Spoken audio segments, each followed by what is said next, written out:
Welcome. My name is Bob Muenkel. You may know me as UncleMuenkel. Today's lesson is a small segment from my online course, Qualifying for Desire. Why desire? Because need brings them through the door.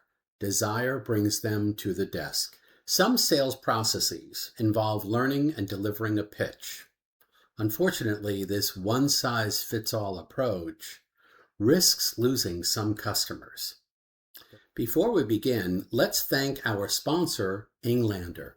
Englander has been changing the way people sleep since 1894. Today's Englander mattresses look and feel great because they're innovative and they're designed and built in the U.S. To learn more about Englander, contact Lou Page, President and CEO, or call your local sales representative. Tell them UncleMuenkel sent you. So let's get started. Class is now in session. Knowing these 5 common sleep problems is really important in helping us formulate the right questions to ask, because asking the right questions in the right way will unearth these problems and help us really customize a presentation to their needs and wants. But we still need to know what the goal is. The sale is made when the customer's confidence in the outcome exceeds their fear of making a purchase mistake. When the customer's confidence in the outcome is high and their fear of making a purchase mistake is low or non-existent, they buy. Those are the coordinates of yes. So any selling process needs to be focused on the goal, increasing their confidence in the outcome and decreasing their fear of making a purchase mistake. Now, that sounds a lot easier than it really is, because if you examine what really is going on many sales interactions on many selling floors, the common selling processes are really based upon a false premise. They're based upon a lie. I know that's a strong word, but I'm going to tell you what that is. The false premise is that the consumer is actually listening to you and understanding what you're saying. And I submit that is a lie. I'll give you an example. Customer comes in for a mattress, haven't bought a mattress in 12 years, 15 years, 8 years, it doesn't matter. They don't know mattress language like us mattress professionals do. They don't know any of that stuff. They're not paying attention to mattresses until they need a mattress. So they go into the store or they go online to educate themselves, and they see all kinds of words and phrases and things that they have not encountered. They don't know what this means. So there they are in the store, and we start showing them a mattress, and clearly it looks like they like it. And we start telling them all the magnificent stuff that's inside this mattress that as a reason to buy, to make it special, to make it worth the price that we're asking. And while we're using all this language, they're saying, I see. Oh, thank you for explaining that to me. But in this moment, they too are lying. They are indicating to you that they are understanding more than they actually do. And the reason they're lying is because it is not safe for them to reveal their vulnerability. It is not safe for them to reveal that they have not completely understood what you just said. So they just go along with it.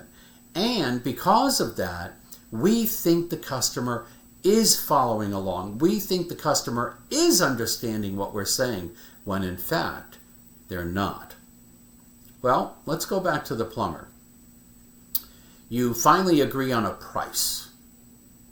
So now you're going to say, okay, I want you to fix this. Now the plumber is going to go back out to his truck, and he's going to get every last tool he has and come into the house and start working and trying all these tools.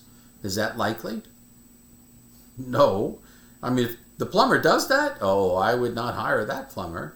The plumber's not going to take every tool out of the van. The plumber's going to take only the tools out of the van that will actually fix that problem.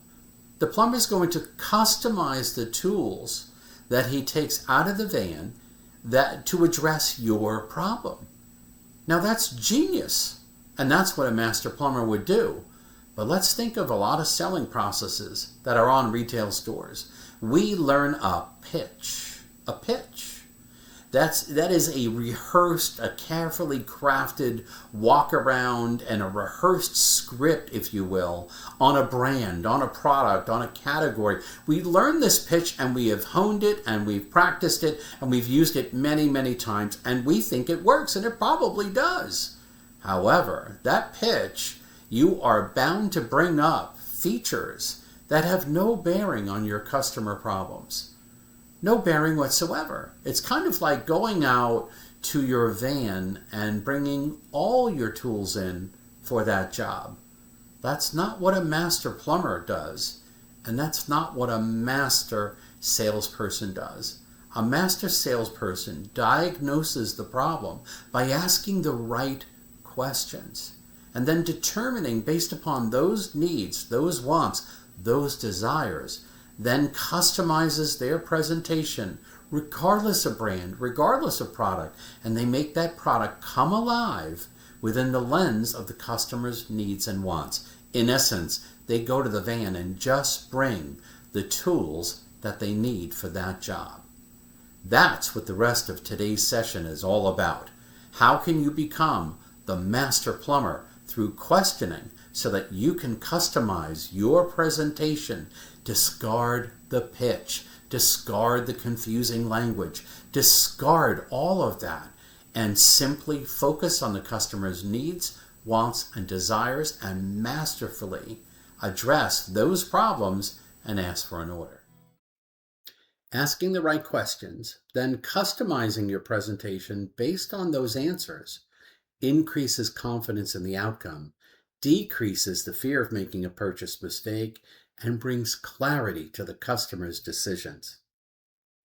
Today's lesson is a small sample of the many sales training courses offered online at allinonemattressexperts.com. That's allinonemattressexperts.com. I want to thank Englander for sponsoring UncleMuenkel content. Call Lou Page, President and CEO, to learn how Englander can help you grow your business. Thanks for joining me today.